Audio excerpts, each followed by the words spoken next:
$20 silver? Are you crazy?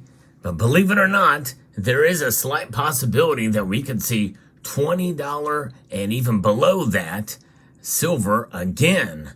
I'll explain and we'll map out the path to $20 silver in this video as we explore.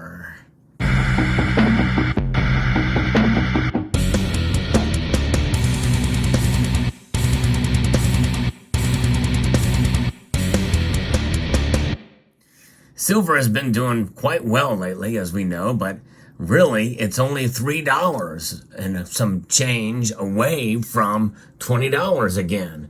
We've seen some pullback here as of late. In fact, today as I record this video, it's pulled back well over 1%. So we should think about all of the different options for where silver could go in the coming months and year. I usually make predictions every year. I've been doing it for about 3 years now. And for silver, I've been wrong every single year. However, I have been right intra-year about silver's movement from time to time.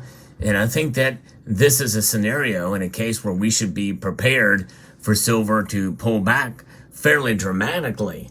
And, we haven't seen sub $20 silver in quite a while. But nonetheless, that could be quite a possibility as we move into certain events that could take place, that could leave us with the environment to see the prices actually drop for these metals. Now that is based off of the backdrop of what we're experiencing now, and that is inflation. Inflation is persistent. It is sticking with us. And I believe and I feel that we're likely going to see the prices for gold and silver stay around where they are at now or go up higher through the end of the year. However, again, today's pullbacks mean that there's probably other factors that are in play that I'm not really thinking about. But there is other situations that could occur that are definitely bearish for the metal. And we're going to talk about those. The first thing we have to realize is that silver is not just a monetary metal. In fact, I think most would admit that silver is what is known as commodity money. It is not used as currency, but it does indeed have the attributes of money. And of course, we know there was a time, such as you see here, when silver was used as money, transacted as currency. But we know that nowadays, the vast majority of silver is utilized really as an industrial metal, as a commodity. In fact, as a commodity, both in terms of being used and being consumed, but also in terms of holding as a wealth preservation device. And that's how I look at silver. It's a wealth preservation device. What does that mean? Well, it protects you against inflation, but it can also protect you against deflation as well. I did a video about that. But you have to be strategic with how you buy your silver in order for that to happen. But regardless, silver is a metal that is so volatile now that it's really tough to really even think of it as a safe store of wealth in these uncertain times. Yeah, I said it. I know that's a little bit controversial because we're going to map out now the path to sub $20 silver. Well, we have been there before. We saw it fall and crash. It didn't burn though. There's a difference between crashing and burning and just crashing, but silver's price dropped down to below $12 an ounce. It was $11 and I think 60, 70 cents during the pandemic. Now that was just the paper price. You couldn't find any actual physical product for anywhere near that price. In fact, the cheapest silver you could find at the time, I remember because I bought a tube of Silver Eagles then, was about $20 an ounce. So that is kind of the baseline for it. That's including the premiums, which had expanded quite dramatically. But if we saw silver go down below $20 now, with silver resting just barely above $23 an ounce now, well, many people won't see that as that big of a change, and they won't see that as, an impetus to go out and just stock up on a whole lot more. But I would. I think that's a good opportunity to buy. I still don't believe we're going to get there because the following things would have to happen for us to see that occur, especially with the high inflation environment that we find ourselves in now. Number one is we would have to see the geopolitical situation stabilize. Now, what does that mean? Obviously, nowadays, that seems like a very unrealistic thing to say because, the Israeli-Hamas war is going to continue, and we know that. Israel has already committed to it. There will be an invasion. We just don't know exactly when. As I record this video, there's not been an invasion yet, but it could happen at any moment. And if it does happen and it occurs and it stays localized there, and there's minimal resistance from the north or aggressive nature from Hezbollah from the north, and it doesn't expand out, then that means we have this sort of certainty of a conflict that's contained. And the market can live with that because Hamas and Israel are not oil-producing nations. Oil prices could go up because of Iran. Iran may try to squeeze out as much as they can there, but we really should not be relying on Iran anyway for oil. But nonetheless, if that were to occur and it stays localized, then that means that the markets will adjust to it, much as they have, by the way, for the Russian-Ukraine war that's going on there. Right now, there's really there's very little, talk about that expanding, even though for a while there was this uncertainty there. But those are two conflicts and wars that are literally can go on and not have a very much effect on the markets. The markets can just grow weary of them and they just kind of accept them for what they are. That's an environment where we could see the prices stabilize. And there's proof of that. We've seen that before this before this incursion by Hamas into southern Israel and the like. We kind of, seen some of that. But of course, there's other factors that come into play as well, too. So there's that. That would have to occur. Then we would also have to see some bad economic data come forth. And fairly bad economic data that that could come in and potentially lead us into a recession.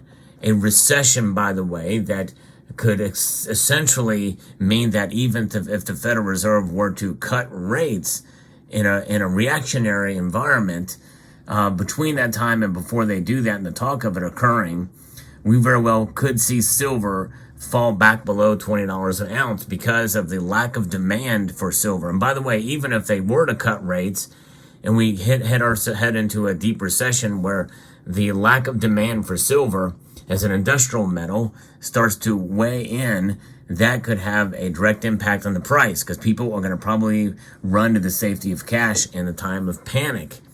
And so the stars would have to align somewhat in that regard to make that happen. But if the Federal Reserve was to pivot and do a dramatic pivot of a quarter-point rate cut, maybe in the aftermath of that, for maybe a couple of weeks or a week or so, we may see silver prices spike somewhat.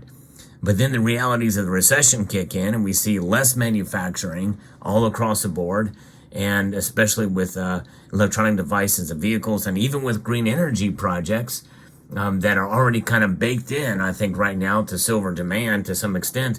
The vast majority of silver demand is going to be coming from the private sector outside of mandates from government entities for green energy.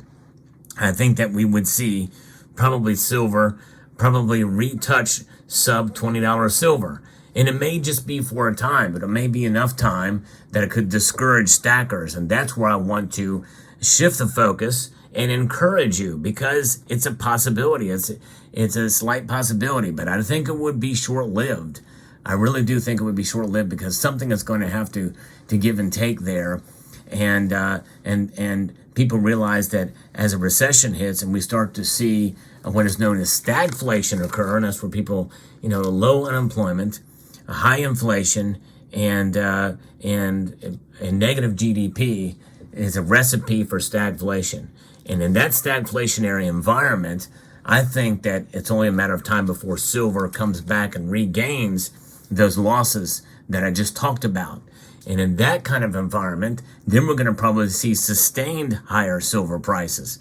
What does that mean? What numbers would that be? I think possibly anywhere between 26, 27, 28. I don't think it would quite reach $30 at the beginning part of this and recovery.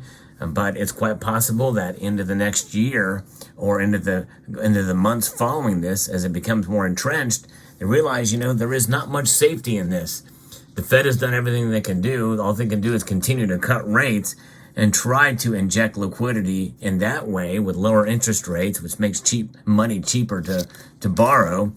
Aside from that, where the only other chance they have is to do inflationary actions, which are print more money, which they already essentially have done, but they're doing it on the back end with deficit spending. In other words, that money is just being tagged onto the debt. We have record deficit spending, record debt in this country, 33 and some odd trillion dollars now. It's just exponentially growing at this point.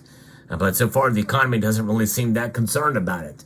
But we know there's only a limited amount of silver. There's still plenty of silver around, but you can't print this stuff. It is what it is. And sooner or later, that even with sub $20 silver, well, the value of it is worth a whole lot more than the price that they put on it. And we saw that back in March of 2020, when you could not buy an ounce of silver for much under $20 an ounce at that particular point in time. So that is how you get to sub $20 silver. But I tell you what, no matter what the price of silver is, understand its value. Understand its long-term proposition. Stacking silver is a good thing to do. It's a good way to protect yourself. And in a sense, when you do it, you are essentially declaring independence and de-dollarization with some of your money. Because it's just transfer of one form of money, which is this cotton fiber linen note from the Federal Reserve System, taking it out of that system and putting into sound money. Sound money is recognized in the Bible with over 400 mentions of both gold and silver in the Bible, but also our Constitution, Article 1, Section 10. Yes, indeed. Silver, indeed, is an amazing metal, and, I've never stopped appreciating it. But I also want to be very realistic about the metal and give you possibilities and situations where we could see these lower prices as a possibility again. Again, I think it's somewhat unlikely. Again, I can't stress that enough so you understand that. But prepare for it, just in case. So let me know what your thoughts are in the comment section down below. I'd like to extend a multitude of gratitude to each and every one of you for taking the time to watch, and to encourage you to please rate, share, comment, and subscribe.